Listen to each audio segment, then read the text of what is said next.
Hi guys, welcome back to the weird side of YouTube. I'm your host, author DC Connect, and this is Storyteller, my storytime series. Now I haven't done one of these in about 3 years, I think, and the last ones I did were like supernatural based or something. I did a lot of those at the beginning of my YouTube career. And as you'll notice, this has nothing to do with the current theme of my channel, which is fairy tales.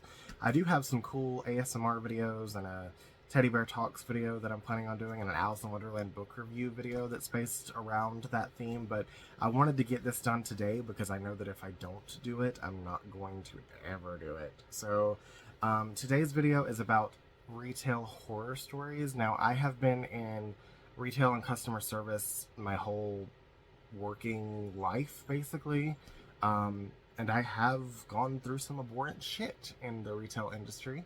So I want to share them, and I will not be using names of companies, even though a lot of them are defunct now. I'm not using names of individuals because I'm not protecting the innocent, because a lot of people aren't innocent in this story. I just don't want people coming after me because I don't have text message receipts to prove anything. But I'm just telling you, everything that you hear in this video is 100% true. I promise you, I assure you. If I'm not, may God kill me now. But with that being said, let's get weird.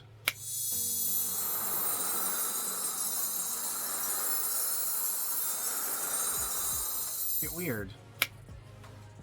Alright, this first story is a doozy. I wanted to start off with a bang.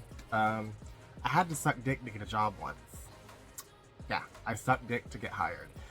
Let's get into it. This story, if you can't handle abhorrent shit, then I wouldn't listen to it. But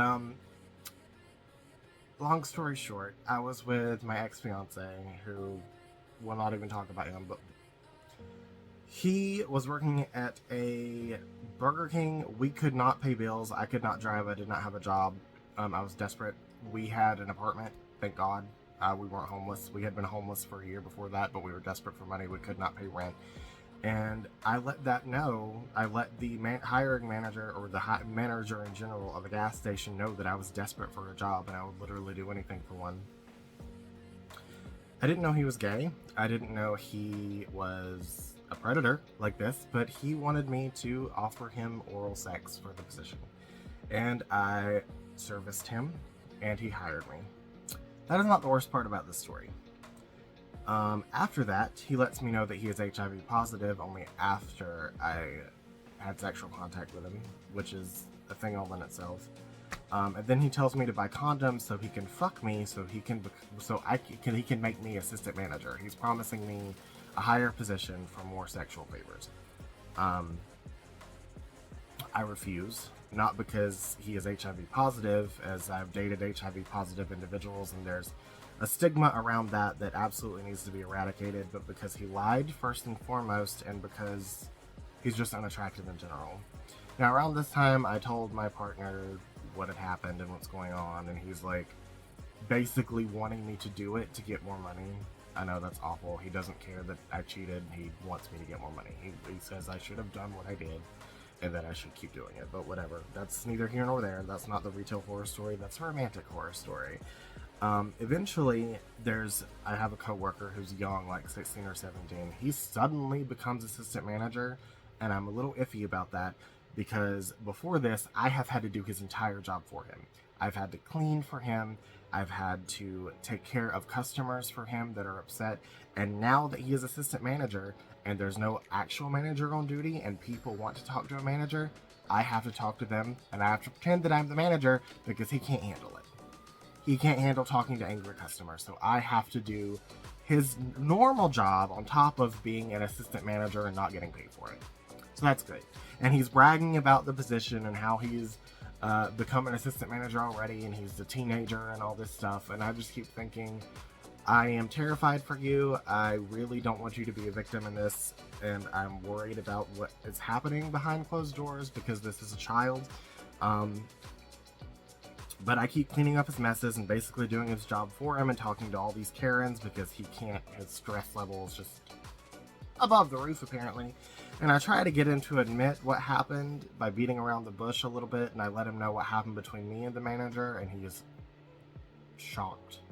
and appalled, and he thinks I should go to HR, blah, blah, blah.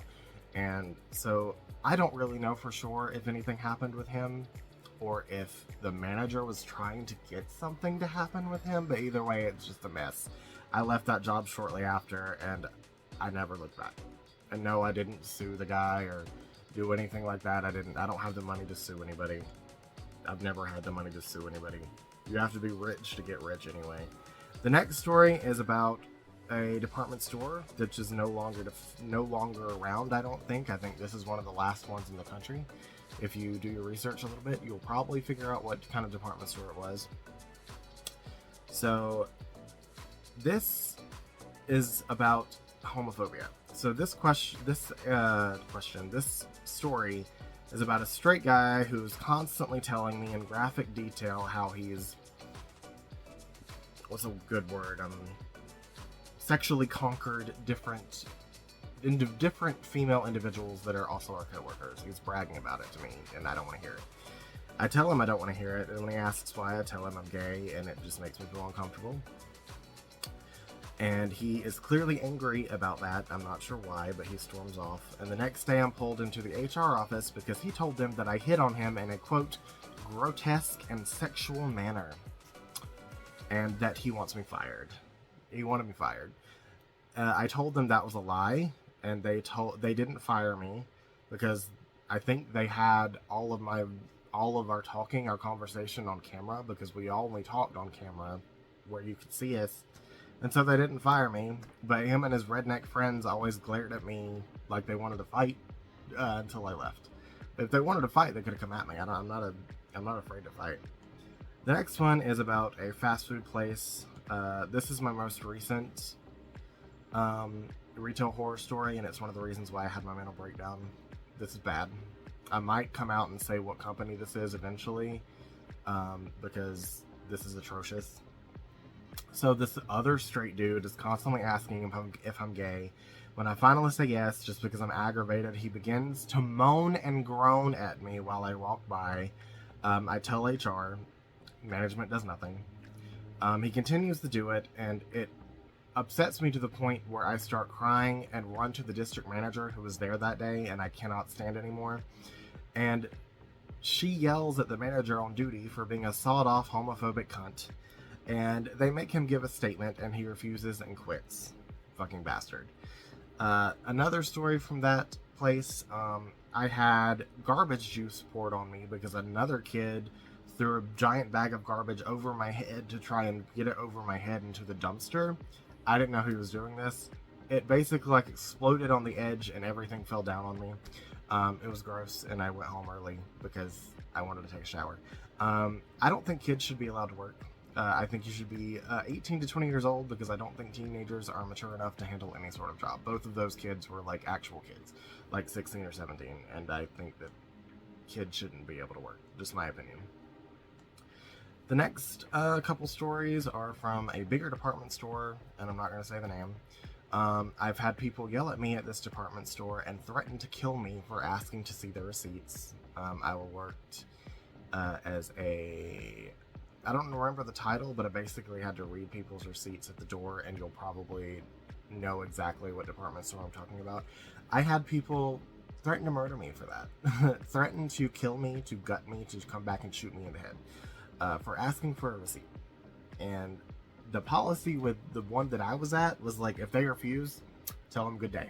No matter. They don't have to do it. So even just asking them once, and they're like, I'm gonna fucking kill you, I'm gonna come back and shoot you in the goddamn head, was insane to me. But that's how people are, I guess, especially in the South. Another story at a different one of these department stores, same company department store, but a different location. A bunch of bikers revved their engines at me for no reason, and one of them harassed me in the parking lot when I was trying to fetch carts. I still don't know what that was about. Maybe I was wearing one of my rainbow things, and they're one of those rednecks that think that, like, queer people are groomers or something, but I don't even know what he said. He was insane. He sounded like he was psychotic and a meth head, to be honest. And if you'll notice, most of these are like horror stories about like coworkers and management. We're getting to the customer stories now. I had a customer at a different fast food place literally yell at me and curse me out because we didn't give him the correct order. He said, "This is the 4th time this has happened with you," and it wasn't. That was my first day on the job. And if that keeps happening, why would you keep coming back to the same location if they keep giving you the wrong order? That just sounds like the definition of insanity to me, but I don't know. The next was at like a hobby store. I won't be saying the name. It was a customer licking his lips and staring down at my crotch and slowly nodding and like smirking while I tried to ring him up, which was terrifying. I was afraid he'd be waiting on me in the dark parking lot when I got off at 10 p.m. and I had to have one of my girlfriends walk me to my car. I'm not even kidding. And these are the worst stories by customers or just people loitering around the gas station 3rd shift parking lot. I think I've told one of these before. I got offered sex in the bathroom by lot lizards a lot.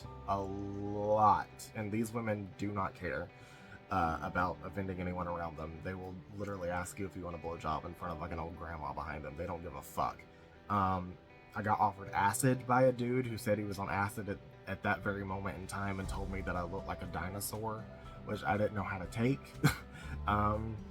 Another dude he was like drunk as shit at like 2 o'clock in the morning, and he was walking around the parking lot, and I could see him through the windows next to the sliding doors, and he pulled out his junk, all of his junk, dick and balls completely, and he just smirks and nods at me while he's pissing in front of me in the parking lot. So that was terrifying, and he just disappeared after that. I don't know where the fuck he went. A couple straight bro dudes asking me where they can get their dicks wet, which might be normal for straight dudes to ask each other, but for straight dudes to ask a gay guy where they can get their dicks wet, who was also sexually assaulted by a heterosexual man, was horrifying. I did not like that at all. I was scared. Another one, having a spoiled adult northerner make me pump his gas for him like a child. I understand that people up north aren't allowed to pump their own gas or whatever in some states, which is really silly to me. The attendants have to do it for some reason. So when he was driving down here and he wanted me to do it, he literally begged me. He was like, "Please, I don't know how. I'm afraid it's gonna blow up." And this is a man in his 40s. A full-grown adult heterosexual man in his 40s begging a 20-year-old to pump his gas for him. Begging. He's like, "Please, I don't want to do it. I'm really scared. Something's gonna go wrong." Meanwhile, his wife and kids are in the fucking car like, what the fuck is wrong with our dad? But yeah, I had to pump his gas for him. Because he's fucking weak. But that's a straight man for you. Anyway, that's all the stories I have for you today. Hopefully I never have another retail horror story. Unfortunately, I do have a lot of work from home customer service horror stories lined up to tell you. I'm currently working for one of those companies now, so it's gonna be a while, unfortunately, before you see that video. Hopefully. I'm gonna squeeze out every last dime from them I can before the inevitable happens. But, look forward to that. It's a lot worse than this one, I can tell you what. A lot worse than this one. But maybe not the first story. I don't think any story will beat the first story, but, yeah. Hopefully you guys like this story.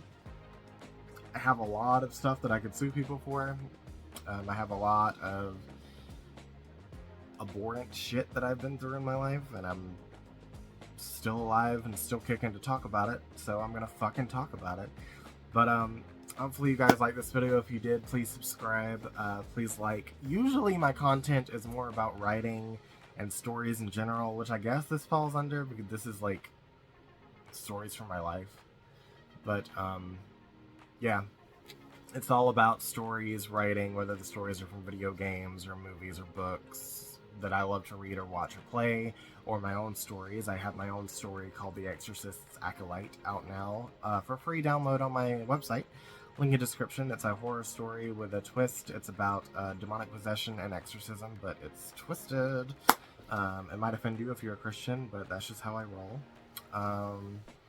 So yeah, if you're interested in any of that, or some more horror stories from workplaces like this, it's coming.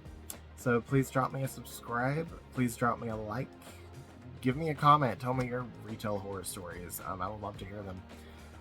But yeah, I love you guys. and I will see you guys next time. Bye.